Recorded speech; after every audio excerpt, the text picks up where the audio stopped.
Good morning all of you. मैं रेखा भारती आप सभी का अपने channel love U D class में हार्दिक स्वागत है बच्चों। आज हम लोग कक्षा 5 की हिंदी पढ़ना सीखेंगे। उसमें लेसन नंबर है 9 और लेसन का नाम है तीन सवाल। तो आइए बच्चों, बिना देरी किए इस स्टोरी को सीखते हैं। एक राजा था, वह बहुत समझदार और धुन का पक्का था। वह जो सोचता उसका हल ढूंढ कर ही चैन लेता। किसी भी काम में अपनी पराजय उसे बहुत अखरती थी। वह सोचता क्या उपाय किया जाए जिससे वह कभी ना हारे। एक दिन उसके मन में 3 सवाल उठे। पहला सवाल था, किसी कार्य को करने का सही समय कौन सा होता है। दूसरा सवाल था, किसकी बात सुननी चाहिए और किसे टालना चाहिए। और सबसे बड़ा तीसरा सवाल था, सबसे आवश्यक कार्य कौन सा है। अपने इन 3 सवालों का उत्तर पाने के लिए राजा ने अपने राज्य में घोषणा करवाई। जो भी इन 3 सवालों का उत्तर देगा उसे यथेष्ट पुरस्कार दिया जाएगा। यह घोषणा होते ही दूर दूर से लोग राजा के पास आने लगे। पहले प्रश्न के उत्तर में कुछ लोगों ने कहा, किसी कार्य को शुरू करने से पहले सोच लेना चाहिए कि कार्य कितने दिन या महीने में पूरा होगा। फिर कार्य करने का समय और तरीका निश्चित करना चाहिए और उसी के अनुसार कार्य करना चाहिए। ठीक समय पर कार्य पूरा करने का यही एक सही तरीका है। कुछ और लोगों का मानना था कि कार्य का समय निश्चित करना कठिन है, लेकिन बेकार के कार्यों में समय नष्ट न करें। जो भी आसपास हो रहा हो उस काम में लग जाएं। कुछ लोगों ने बताया, राजा अकेले प्रत्येक कार्य शुरू करने का समय कैसे निश्चित कर सकता है। राजा के पास सलाहकार होना चाहिए। उनकी सहायता से राजा निश्चित कर सकता है कि कार्य कब और कैसे किया जाए। लेकिन कुछ और लोग भी थे। उनका कहना था, हर कार्य का समय पहले से सोचना कठिन है। आलस्य में समय ना बिताएं। जो भी काम सामने हो उसे पूरा कर लें। किसी ने कहा कि कभी-कभी सलाह लेने का समय ही नहीं होता, जबकि जवाब तुरंत चाहिए। इसलिए उत्तर केवल जादूगर ही दे सकते हैं। बस वे जादू से सब कुछ जानकर राजा को बता देंगे। इसी तरह दूसरे सवाल के भी जवाब थे। कुछ लोगों का कहना था, राजा के लिए सलाहकार बहुत ज़रूरी होते हैं। कुछ पुजारी और कुछ वैद्य को ज़रूरी बता रहे थे। किसी ने राजा के लिए सबसे अधिक आवश्यक सैनिकों को माना।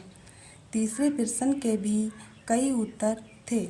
कुछ लोगों ने ज्ञान विज्ञान को सबसे ज़रूरी कार्य बताया, तो कुछ ने रणनीति और किसी ने दान धर्म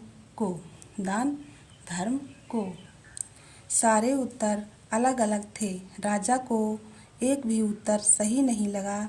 राजा ने सुना था कि पास के जंगल में वर्षों से एक साधु तप कर रहे हैं। वे केवल साधारण जनों से मिलते हैं। उनके ज्ञान की चर्चा दूर दूर तक थी।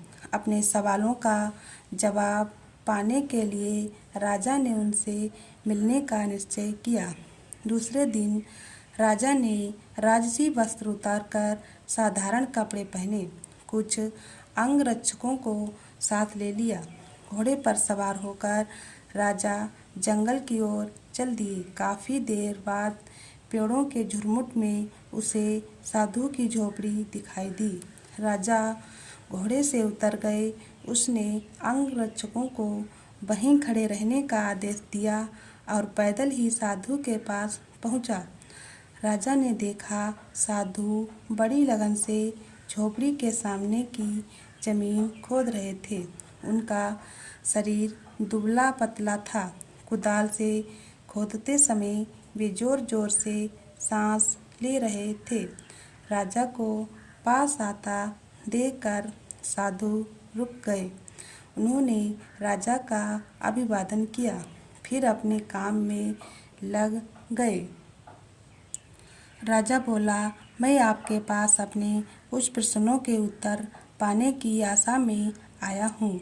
मेरा पहला प्रश्न है, किसी काम की शुरुआत करने के लिए सही समय कौन सा है? दूसरा, मुझे किन लोगों की ज़रूरत सबसे ज़्यादा है? मुझे किन पर ज़्यादा ध्यान देना चाहिए? और तीसरा, यह कैसे पता लगे कि सबसे आवश्यक कार्य क्या है? मुझे सबसे पहले क्या करना चाहिए? सवाल सुनकर भी साधु ने कोई जवाब नहीं दिया। वे काम में जुटे रहे। राजा कुछ देर चुपचाप खड़ा देखता रहा। साधु कुदाल चलाते, मिट्टी हटाते और हाँफ उठते। ये देखकर राजा का मन पसीज उठा। वह बोला, आप कुदाल मुझे दीजिए, कुछ देर मैं खोद दूँ। साधु ने चुपचाप कुदाल उसे थमा दी। खुद जमीन पर एक तरफ बैठ गए। 1 घंटा बीता, दूसरा घंटा बीता। राजा खोदता रहा। सूरज पेड़ों के पीछे छिपने लगा। तब कुदाल एक तरफ रखकर राजा साधु से बोला, मैं आपके पास 3 प्रश्न लेकर आया हूँ। आपने मेरे प्रश्नों का उत्तर नहीं दिया।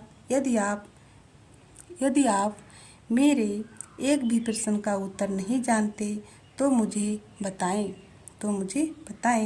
मैं लौट जाऊंगा।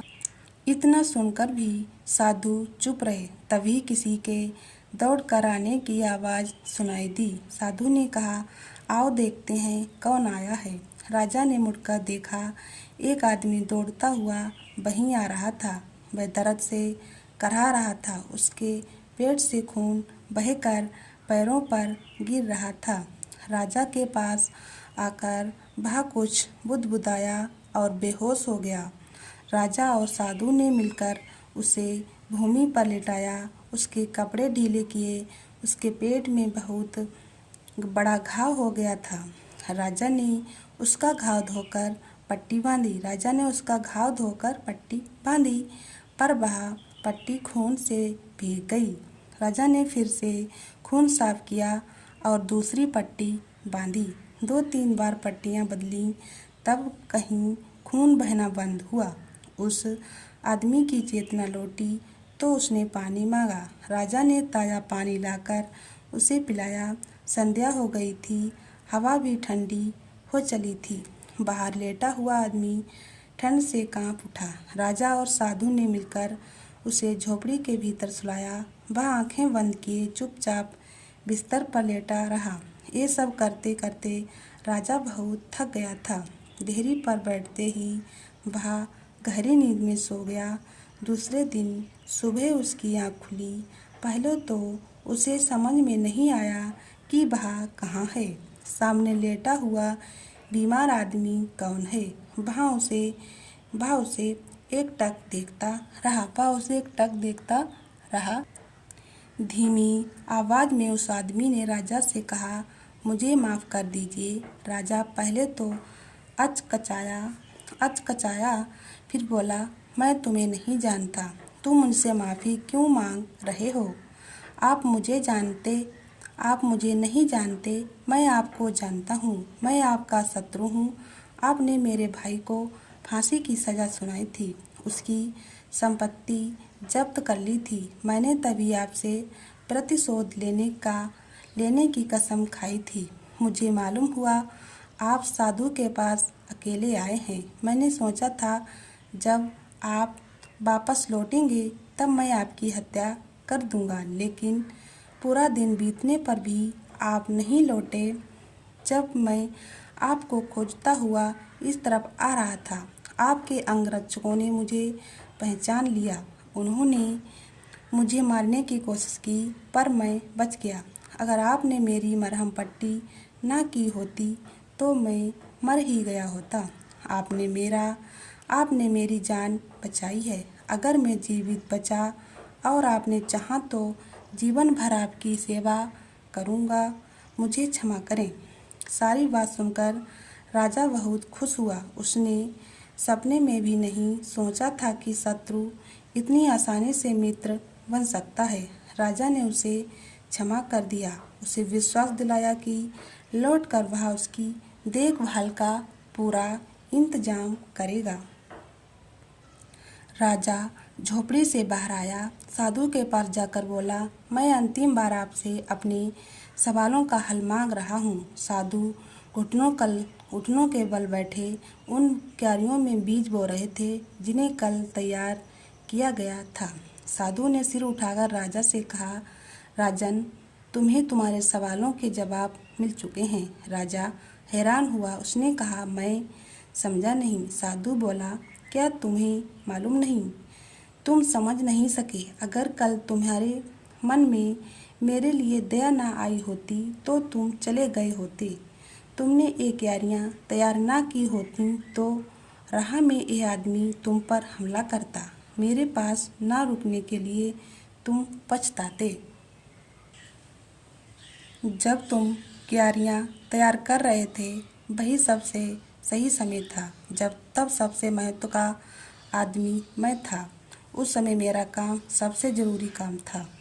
जब वह आदमी दौड़कर हमारे पास आया और हमने उसकी मरहम पट्टी की, वही सबसे सही समय था। अगर तुम उसकी मरहम पट्टी ना करते तो उसकी मृत्यु हो जाती। इसीलिए उस समय वही सबसे महत्व का आदमी था। तुमने उसके लिए जो भी किया, उस समय वही तुम्हारा सबसे ज़रूरी कार्य था। याद रखना, सबसे सही समय वही होता है जब हमारे पास किसी भी तरह की शक्ति होती है। सबसे महत्व का आदमी वह होता है जिसके साथ हम होते हैं। कोई नहीं जानता कब क्या होगा। सबसे ज़रूरी काम है अपने सामने संकट में पड़े आदमी की सहायता करना। हमें जीवन इसीलिए मिला है कि दूसरे के काम आए। इसी में जीवन की सफलता है। इतना कहकर साधु चुप हो गए। साधु का उत्तर पाकर राजा को संतोष हुआ। राजा ने आदर से उनको प्रणाम किया और उनसे विदा लेकर अपने महल की ओर चल पड़े।